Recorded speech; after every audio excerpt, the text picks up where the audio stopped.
You're watching a Fox 25 special, Untold Stories of the Coronavirus Pandemic. Hello, and thank you for joining us. I'm Emily Collins. It's been 10 months and countless stories since the onset of the COVID-19 pandemic. Families have been ripped apart and brought together. Each of their journeys similar yet unique. Tonight, we take a look at some of the untold stories that have emerged right here in Oklahoma. We begin in Kingfisher County, where one family is mourning the loss of 4 siblings from complications with COVID. The family's name is known all across Oklahoma. Their roots deeply embedded in the agriculture community. I take you to Anashot Farms, where work and family unite, and memories remain very much alive.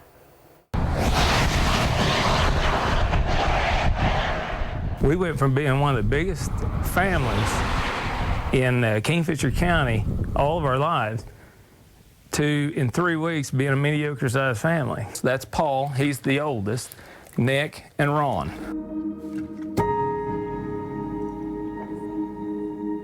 Three brothers and one sister, Vicky.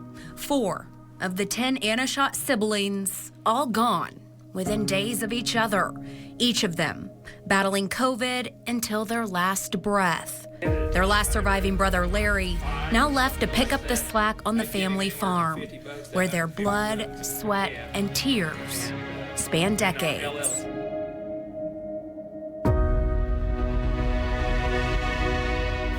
Even though it's hard on us for an initial shock, as short a time as that was, to lose that many people like that,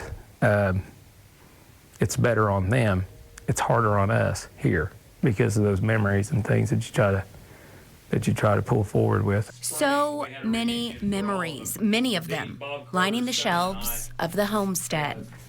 Here's Nick and Ron's basketball pictures from their glory days in high school. Newspaper clippings from the old Okarche chieftain, now known as the Okarche warrior, detail those glory days. It was 1979 when the Okarche boys basketball team went to the state championship tournament. It's the only time Okarche has brought home a state title. And Kevin Rother told Nick later, I think it's a couple of years ago, he said, if you wanted to hit those 2 long bombs you put up in that overtime, he goes, we'd have never won that thing. Nick always said you got to be willing to make decisions under the gun. Nick went on to become the decision maker on the farm. He would jokingly refer to himself as the worker and the CEO. Paul was the knowledgeable one when it came to caring for the animals. Vicky, though she didn't work on the farm, she made sure the boys and their home were taken care of. And then there's Ron, who Larry says will be the hardest to replace. If you needed him to sit on a tractor for 20 hours a day, he'd do it 7 days a week if need be. And you don't replace that. The family's swift demise has rocked the entire community. No one could have seen it coming, and everyone wishes they could turn back the hands of time. That's why it's tough to stand here. Really is. Really is. And then that's what we all did right there. A photograph worth 1,000 memories. Once a bustling place, now filled with grief-stricken silence. And I was sitting out in that swing, and I just looked around. There's no noise. It's dead. We're the last of 10 kids. There's always been noise somewhere. There's always been family. There's always been something. It's gone.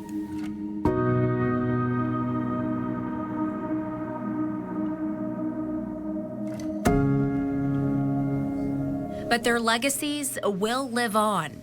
With the help of Larry's son, Ben, Anashot Farms will continue to thrive. We're going to try to keep it going best we can. All of us sure miss every one of them.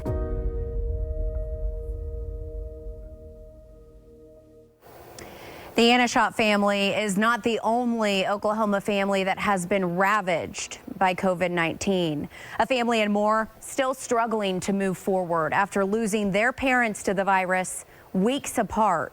Donald and Mucha Gannon were preparing to celebrate their 56th wedding anniversary when they both came down with COVID following a trip to Alaska. The couple ended up in the ICU and passed just 2 weeks apart. To watch her, like say goodbye to her husband of 56 years over FaceTime and then lay in the bed afterwards crying, brokenhearted, sick with COVID, and not able to go in there and just love on her. Clearly, COVID does not discriminate. This next story is that of a young, vibrant mom who lost her battle to the virus just 3 months before delivering her third child. 31-year-old Lizzie Torres Sanchez lost her life to the virus on July 31st. She was 6 months pregnant and left behind a husband and 2 young children from a previous marriage. It was devastating. I got to be the bearer of bad news. I had to be the one to call her dad and tell her sister. I've never seen such overwhelming grief. Tales of grief and loss, they have surfaced daily amid the pandemic. All of them heart-wrenching, but some more than others. One of them is told by 2 Oklahoma sisters who lost their mom to Alzheimer's following months of little to no interaction. You are my sunshine. In a world full of chaos, You make me happy. Danita Johnson brought hope. I love you. Her daughters Taylor and Kelsey, There she is. now grieving her loss, desperately trying to turn back the hands of time and embrace every moment they spent with her. She was the sun. I think that we all kind of rotated around. She made everyone feel special and welcome, and if you needed something, you could count on her. She was just kind. Danita's life took an unexpected turn at the young age of 56 when she was diagnosed with early onset Alzheimer's. She said nobody puts Danita in a corner and hit her doctor on the knee, and that's really how she lived. But for Taylor and Kelsey, the news proved harder to handle. And I went into major denial. I was just like, nope, not my mom, like not my mom. But over the course of 6 years, Danita's prognosis gradually worsened, and that denial faded. Her family would eventually have no other choice but to put her in a nursing home. She remained in that home up until almost the very end, spending her final months on Earth in the midst of the coronavirus pandemic. For Taylor and Kelsey, this meant no more visits, hugs, or cuddles.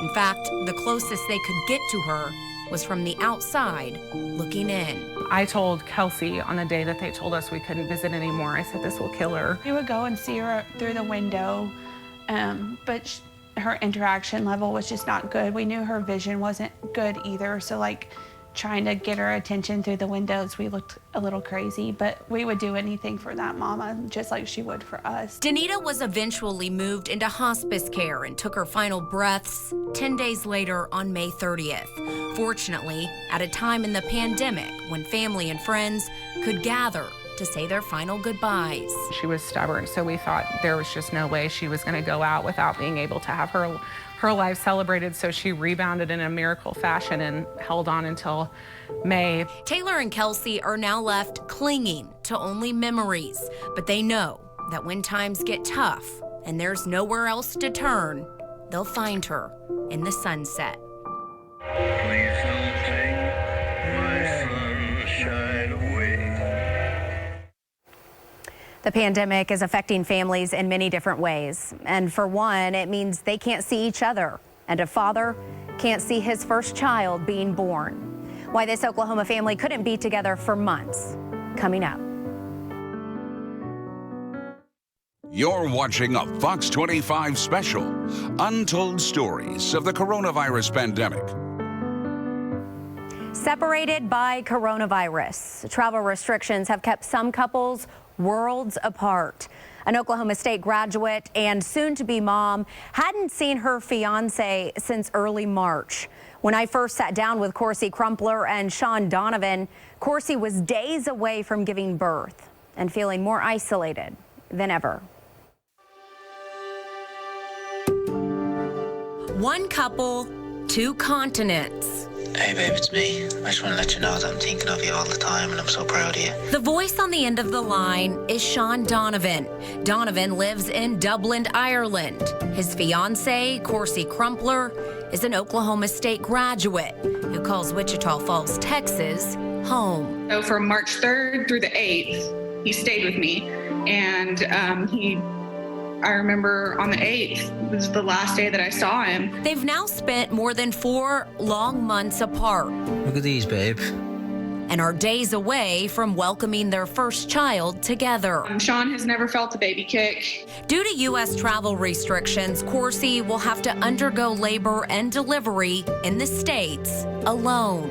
I regret not jumping on this sooner and maybe gaining a little more traction a little earlier on, but we had no way of knowing. And we've been fighting this. I've been fighting this hard for probably since mid-June. The pair are among a number of separated, unmarried couples rallying on social media for changes to the U.S. and European Union's travel restrictions, using the hashtags #LoveIsNotTourism and Love is Essential. There are thousands of women that are actually dealing with this. American families, spouses, people that just can't get into their own countries for whatever reason. Looking back at when Corsie and Sean first met, Corsie, a young flight attendant visiting Ireland, was in the right place at the right time when Sean came along. She was in Ireland with her friends for, well, it was a day, really. They spoke for hours, only to reconnect days later over the phone.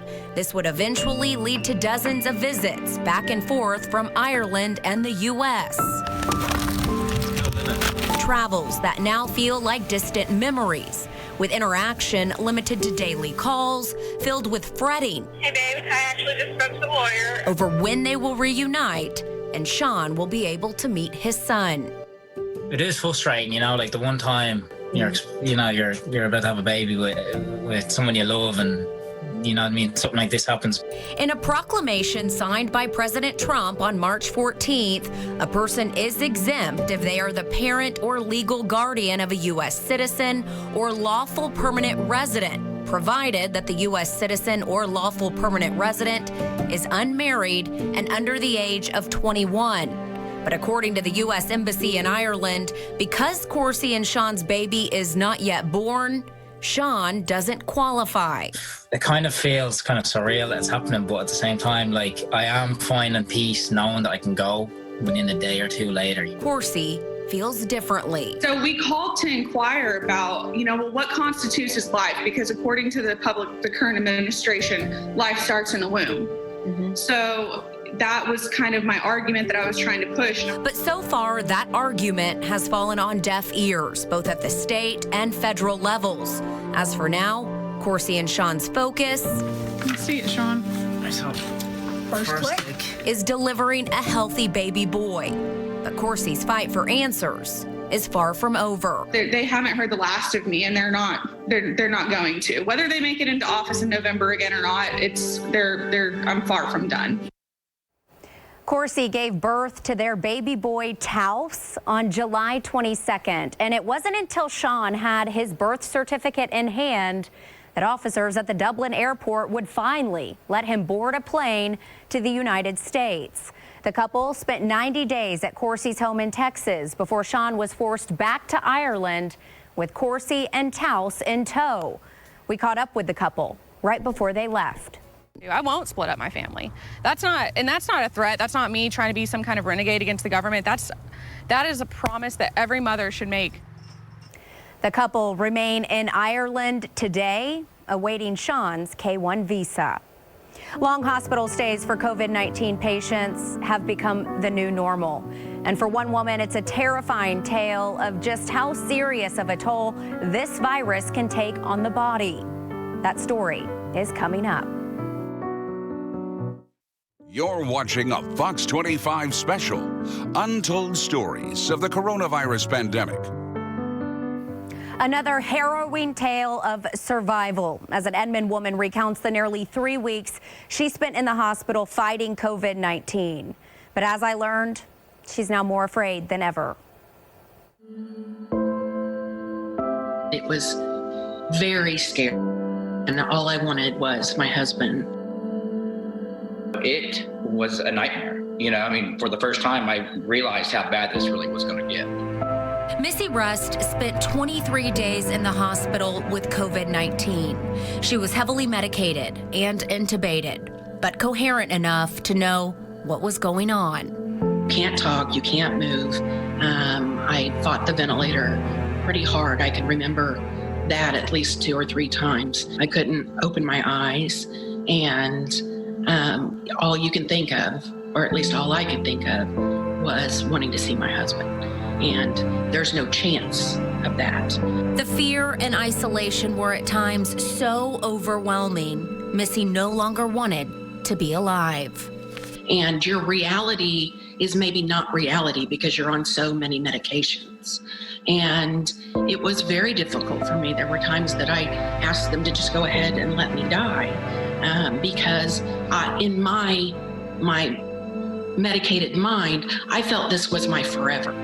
Fortunately, this false sense of reality soon passed. Missy's condition improved, and she was finally moved out of ICU.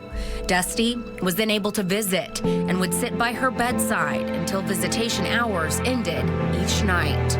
When he would have to leave, and he didn't leave until way late at night, it was really hard for me. And nighttime became, even at home the first week, very difficult for me. Panic attacks, sleeplessness, and disorientation. The mental and emotional effects of Missy's experience still linger. There's so much more to the illness, to this virus, than just breathing problems and flu-like symptoms. This goes on for weeks and weeks. Not to mention the emotional toll it took on Dusty and their 2 sons. No one in the family went unscathed, and all of them are more afraid than ever, especially Missy. I have so much anxiety about re-entering the real world. It could give me less anxiety to walk into the grocery store because I see that you have a mask on. That's just compassion to me. That's just, being a good human. Missy and Dusty hoped by sharing their experience, people will have a better understanding of the severe impacts the virus has on some families. Tyler Whitmire's family is a great example of those impacts. Whitmire, a former IMSA medic, spent weeks in the hospital fighting for his life, first in OKC and then in Tulsa. He was intubated and eventually put on an ECMO machine. What makes Tyler's story unique is the fact that his family and doctors believe he contracted the virus twice. I know that the second go around is obviously 10 times greater than, the first go around. They're both respiratory involved, but, part of me wonders if he did have COVID the first time and he didn't get well. In the end, Tyler spent 42 days hospitalized. 28 of those days were spent in ICU, 20 of them on ECMO, 18 intubated, and 10 inpatient rehab. His doctors and therapists now refer to him as a walking miracle. Meanwhile, some coronavirus survivors describe it as a never-ending illness. They're known as COVID long haulers, and most of them have been battling debilitating symptoms for months. 38-year-old Brad Benefield is one of them. Benefield tested positive for the virus in April and is still reeling from the effects. I go stand up just to walk out to my car or something, and it's I start sweating. And, I'm a big guy, but that didn't happen before. Benefield's father-in-law was one of the first 100 people to die from the virus in Oklahoma. Stay with us. There's one thing about this virus, and it's that it's random in who it affects. There are plenty of survivors, including ones in the most at-risk categories. What doctors have to say about a 102-year-old who defeated COVID-19 next. You're watching a Fox 25 special, Untold Stories of the Coronavirus Pandemic. Overcoming the odds, a 102-year-old Logan County woman is home after spending nearly 2 weeks in the hospital battling the coronavirus.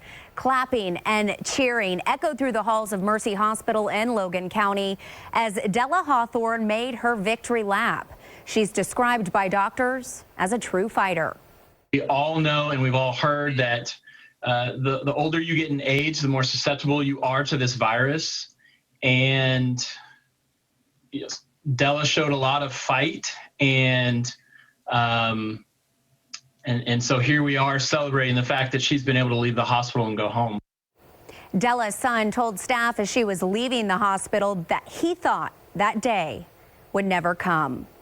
Each of these stories has a face, and every face has a family. Some are left grieving, while others are now celebrating, but none of them will ever be the same.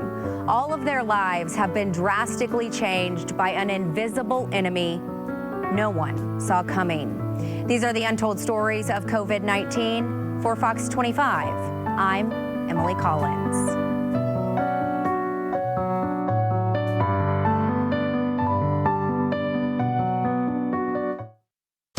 Visit your